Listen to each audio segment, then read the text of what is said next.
Om Namo Bhagavate Vasudevaya. Om Namo Bhagavate Vasudevaya.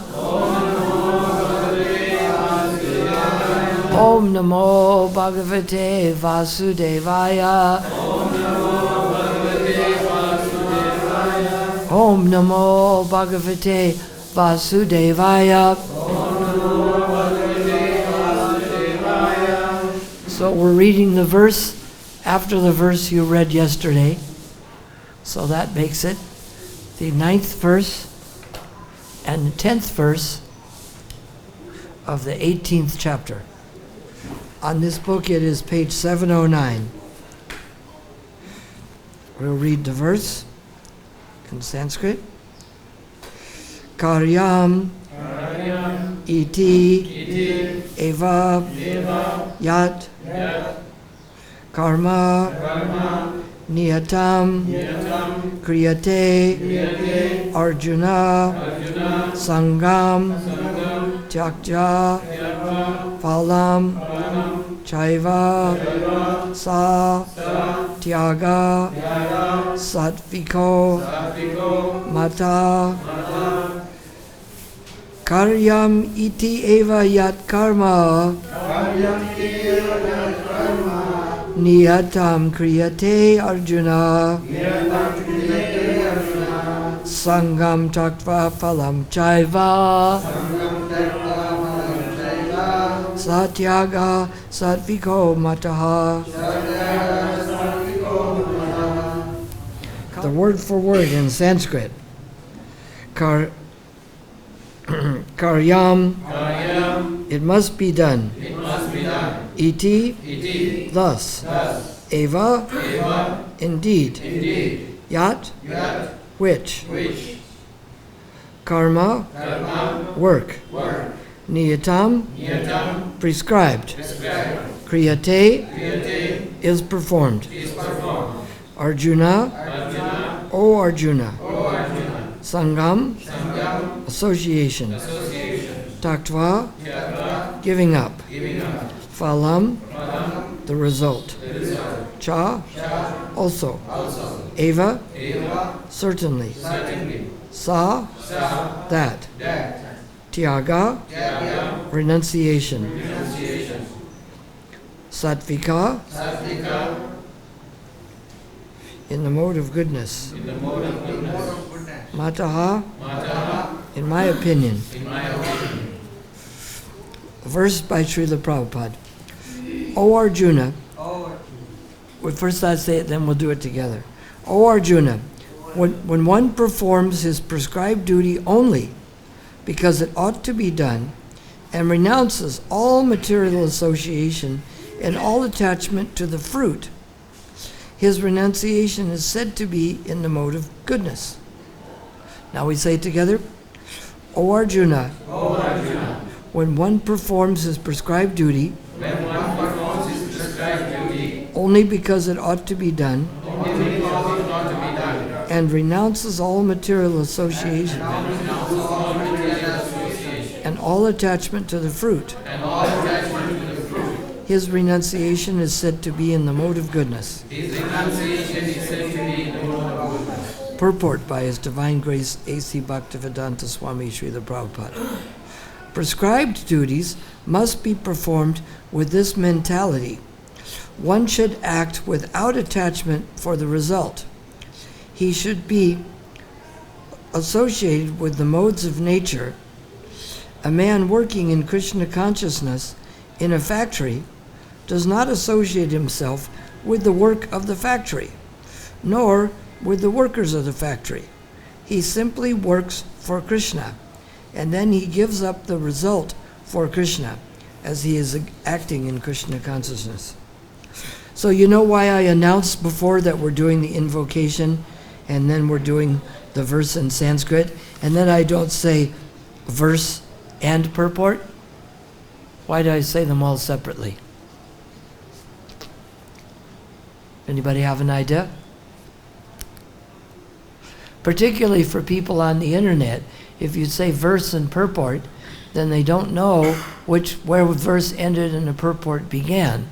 So it's better to say verse and then say purport by His divine grace. That way they know exactly what is going on, and the same with the invocation. Sometimes the people are listening on the radio and somebody puts them all together and then reads some other verse from somewhere else. They're not quite sure what the verse is unless they've identified it carefully. So we'll read the next verse, and then we'll go back and discuss these. Na Deveshti Akusalam Karma Kusale Manusajate Tyagi Sattva Samvisto Medavi China Samsayaha Nadaveshti Akusalam Karma Kusale Nanusajate Tyaga Sattva Samavisto Medavi China Samsayaha Na okay, na never. Dveshti hates. Akusalam inauspicious. Karma work. Kusale in the auspicious. Na nor. Anusajate becomes attached. Tyagi the renouncer. Sattva in goodness. Samavistaha absorbed. Medavi intelligent. China having cut off. Samsayaha all doubts.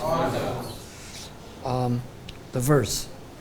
The intelligent renouncer, situated in the mode of goodness, neither hateful of inauspicious work, nor attached to auspicious work, has no doubts about work. Say it together. The intelligent renouncer, situated in a mode of goodness, neither hateful or inauspicious work, nor attached to auspicious work, has no doubts about work. Purport by His Divine Grace, A.C. Bhaktivedanta Swami Srila Prabhupada. A person in Krishna consciousness or in the mode of goodness does not hate anyone or anything which troubles his body. He does work in the proper place and at the proper time,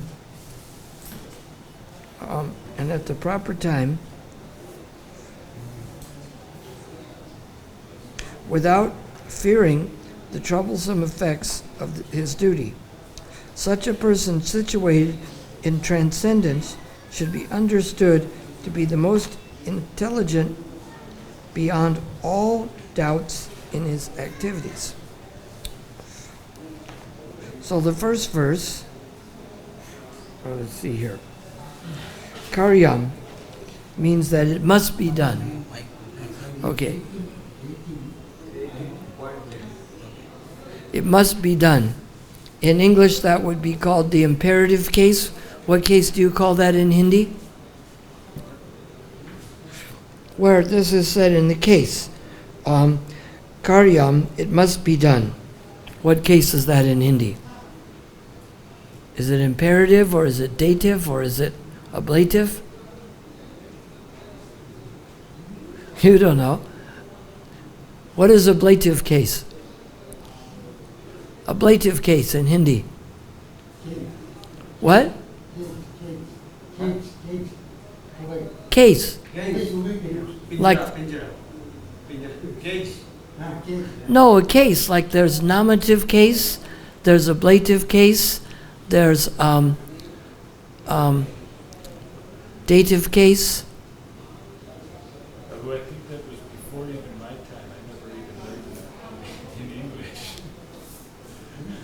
Huh.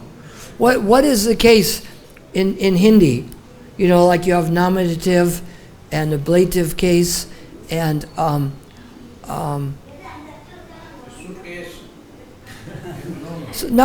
don't, they're already confused. What case is it? In English, that would be imperative. It must be done. In other words, he's not saying, would you like to do this? Or do you think about doing it? It's a command. That should be done, right? No, the cases. In grammar, you have cases. In Hindi, what are the cases in Hindi? Tell me some cases in Hindi. Nobody studied Hindi grammar? No? Oh, okay. All right. So in English, this is the imperative case. In Hindi, there's more cases, so it's more difficult to... But karyate means it must be done. So Krishna is not being ambiguous about this. He's saying, and indeed, which karma, what does karma mean in Hindi? What does it mean? No, it says karma here. What does karma mean in Hindi? What would you say? Karma. What would you translate that into in English? What would you translate that to? If you were... Past activities. What goes around comes around. Yeah, past activities. No, in Hindi, karma means action, right? Action. In English, karma means reaction. So here when you say karma, like if you ask somebody, what is it, kin karma? What is your karma? You mean what is their work, right? Yeah. So it means action. Whereas in the English-speaking world, when people talk about karma, they mean, oh, I got hit by a car, I must be getting my karma.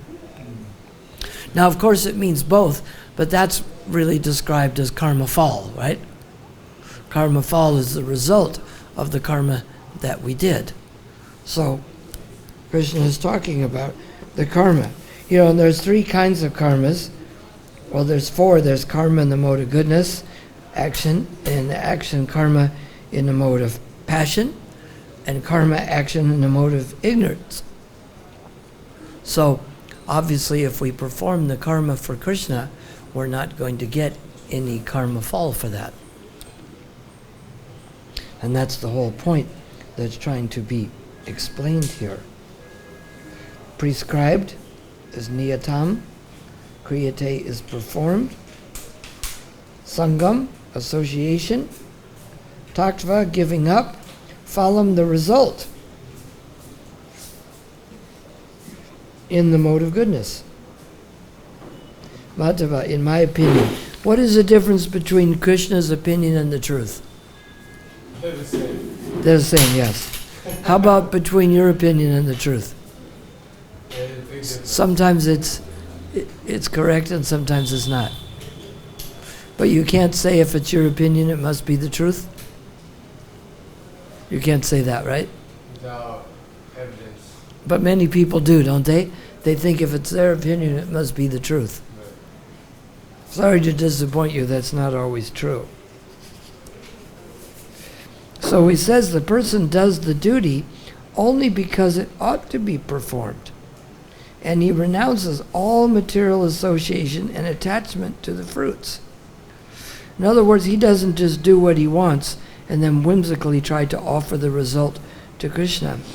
In fact, if it's harder to do and something he doesn't want to do, that's even better performance of prescribed duty.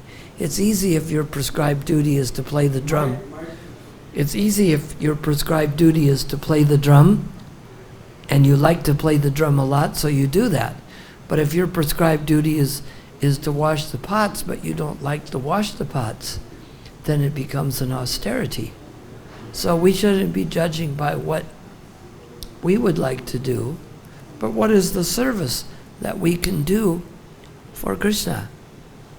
Remember he was saying in the lecture this morning that they asked some of the people who had brought women born in the Brahmin family, whose feet would you wash? A person who is born who is an American, but he follows all the principles and he's been given Brahmin initiation.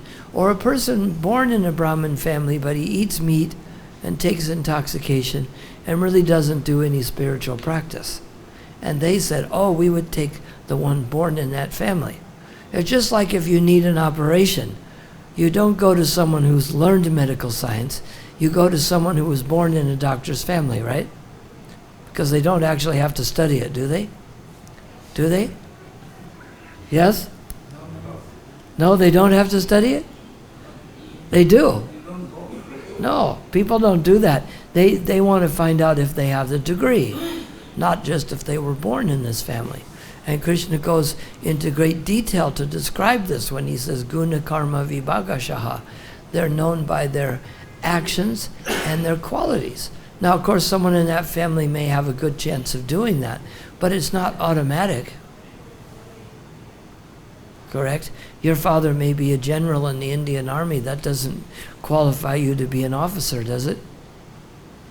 No, it doesn't.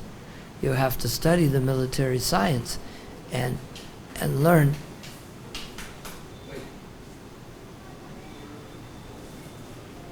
how to do it correctly. So, what else does Prabhupada say about this? He says, prescribed duties must be performed with this mentality. We shouldn't be working just to get the fruits. There was a song back in the 60s, the best things in life are free. Those kind of things I don't need. Give me money, that's what I want. Give me money. Is that the way we should think? No, we should be working to please who? Ourselves? Some people say, I can't please everyone, so I'll just please myself. But how would we be able to please everyone? By pleasing Krishna. So that is the way we're trying to work. People try to get out of this. So many times Brahmins teach people the karma kanda where they do a puja to get some benefit for themselves. Their God must be Santa Claus. You know who Santa Claus is? He comes on Christmas and he gives the people gifts. So if that's what you're doing a puja just to get some gift, aren't you worshiping Santa Claus? No. Yes, they are, aren't they? They worship Jesus. What? They worship Jesus. No, but when they want something just for themselves, they're worshiping Santa Claus. Because that's what Santa Claus does. He gives them the gifts that they want on Christmas. So their real God is Santa Claus. If they asked, please, my Ishta Dev appear, Santa Claus would appear. Because this is the form of worship that they're doing. But this is not bhakti. Bhakti doesn't mean that we go to God with a list and think he has to do this list for us. And if he didn't do it, he must not exist, right? If you send a letter to Narendra Modi and say,